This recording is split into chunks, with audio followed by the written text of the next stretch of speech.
Dapur Intan adalah usaha makanan rumahan yang mengolah ikan bandeng jadi sajian kuliner yang berkualitas, lezat, dan disukai banyak orang. Dapur Intan ini berada di Pamulang, Tangerang Selatan. Usaha ini dirintis oleh pasangan suami istri, Eka Agung Sulistianingsih dan Daru Sulistiono. Berawal dari hobi memasak, Eka dan Daru menekuni bisnis kuliner olahan bandeng segar siap konsumsi sejak 4 tahun lalu. Keluarga suka mancing. Waktu itu kita mancing dapat 12 kilo. Banyak banget nih gitu. Yaudah dibikin aja pepes. Kebetulan ibuku kan jago masak. Suamiku juga memang kuliahnya kan memang di makanan ya. Jadi akhirnya dibikin deh pepes bandeng. Pepes bandeng ala Dapur Intan berbeda dari yang lain. Metode memasak yang digunakan menggabungkan metode pepes dan presto menjadi satu. Eka menerima kiriman bandeng sekitar 20 sampai dengan 30 kg sehari dari supplier. Bandeng-bandeng itu lalu dibersihkan dan dibuang bagian isi perut dan insangnya. Setelah dibersihkan, bandeng dilumuri bumbu yang diracik sendiri.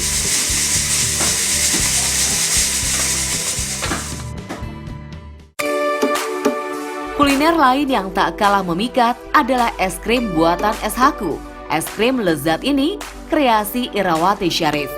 Bermula ketika saya memutuskan untuk berhenti kerja sebagai guru di sebuah sekolah Islam swasta.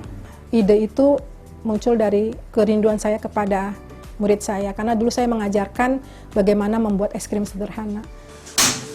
Usaha ini berdiri sejak tahun 2014.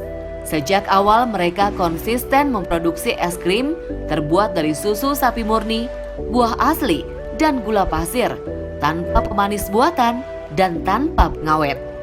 Saya harus memberikan andil untuk memberikan alternatif jajanan sehat, cemilan sehat buat anak-anak. Jadi dari mulai susu, saya full susu ya, saya gulanya asli. Ketika pandemi corona melanda Indonesia, sektor usaha di semua level terdampak, termasuk pelaku usaha mikro kecil dan menengah di bidang kuliner seperti Dapur Intan dan SHku es krim.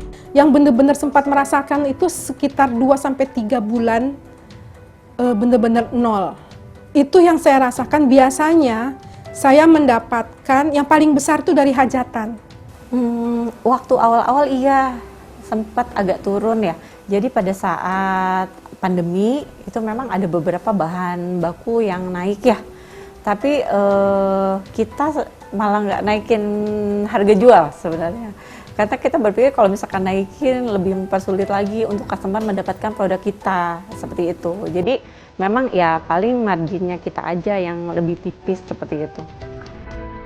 Pandemi corona yang berlangsung saat ini memang tidak pandang bulu. Kegiatan ekonomi baik produksi maupun permintaan melambat atau bahkan berhenti bersamaan.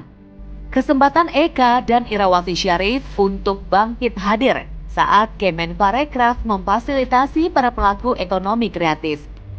Kementerian Pariwisata dan Ekonomi Kreatif meluncurkan program untuk membantu para pelaku ekonomi kreatif subsektor kuliner untuk kembali bangkit dari dampak pandemi COVID-19 lewat program Beli Kreatif Lokal. Program Beli Kreatif Lokal dikhususkan untuk membuka kesempatan bagi para pelaku usaha agar tetap bisa memasarkan produk-produknya di masa pandemi dan cepat beradaptasi serta menciptakan inovasi baru di tengah pandemi COVID-19. Bagi pelaku ekonomi kreatif sektor kuliner, program ini membawa angin segar dan harapan baru di tengah masa pandemi. Udah kebayang kalau misalkan di mentoring itu kan orang yang sudah tahu bisnis itu bagaimana gitu ya. Kita kan masih baru ya, jadi setidaknya kita dibimbing bagaimana mencapai goalnya kita. Nah kalau ini kan benar-benar dia ingin membantu menaikkan omset. Saya pikir kenapa apa salahnya untuk mencoba gitu ya. Ada sekitar 500 pelaku ekonomi kreatif dari Jabodetabek yang dimentori Kemenparekraf.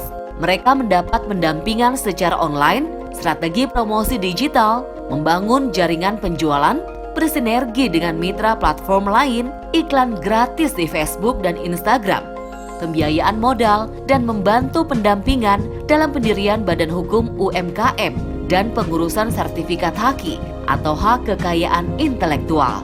Saya diberi sosialisasi dan fasilitasi HAKI dari Kemenparekraf. Bekerja saya juga tenang gitu ketika saya membesarkan usaha saya. Aku makin banyak tahu jalur-jalur untuk pemasaran, untuk optimasi ada beberapa marketplace yang didampingi. Jadi ternyata begitu caranya. Jadi dampaknya ke penjualan meningkat. Alhamdulillah kita juga lagi pengen nambah karyawan lagi untuk yang pegang sosmednya. Ya semoga sih bisa lebih meningkat lagi sehingga bisa menciptakan lapangan pekerjaan yang baru. Melalui program Beli Kreatif Lokal, pelaku ekonomi kreatif juga mendapatkan optimasi saluran e-commerce yang terintegrasi dan berfokus pada kenaikan omset. Pelaku ekonomi kreatif yang tergabung dalam program Beli Kreatif Lokal juga mendapat pendampingan online yang didukung oleh praktisi dan mentor yang telah berpengalaman di bidangnya. Fasilitas pendampingan e-commerce meliputi promosi, pembuatan konten foto atau video untuk mengarahkan penjualan, hingga konseling program. Jadi kita mendapat mentor dari Kemenparekraf gitu ya, yang dimana setiap bulan kita di coaching by phone. Atau kalau misalkan kita lagi bingung mengalami kesulitan, entah di SDM, entah di permasaran, kita bisa diskusi di grup. Jadi grup khusus untuk mentoring. Di situ juga ada tim digital marketingnya. Karena kita juga dibantu untuk diiklankan di sosial media. Pelaku usaha kuliner ini pun melihat perubahan signifikan dalam usahanya. Penjualan daring lewat berbagai e-commerce dan media sosial pun mengalami peningkatan. Jadi penjualan itu paling sebulan 12, tapi setelah ikut program ini penjualannya menaik. Ada di satu marketplace itu sudah 40 sales seperti itu. Yang di yang lainnya ada beberapa. Biasanya saya cuman paling berani mematok 2 toples sehari. Sekarang kan ada agen kan pasti bertambah ya. Itu dari omset sudah kelihatan. Dan saya juga diberi ilmu untuk bagaimana menjaga agar pelanggan semakin bertambah bukan menjadi lari gitu. Beragam kuliner Nusantara ini juga dipromosikan di situs belikreatiflokal.id agar masyarakat bisa ikut mendukung kelangsungan usaha para pelaku ekonomi kreatif di masa pandemi COVID-19.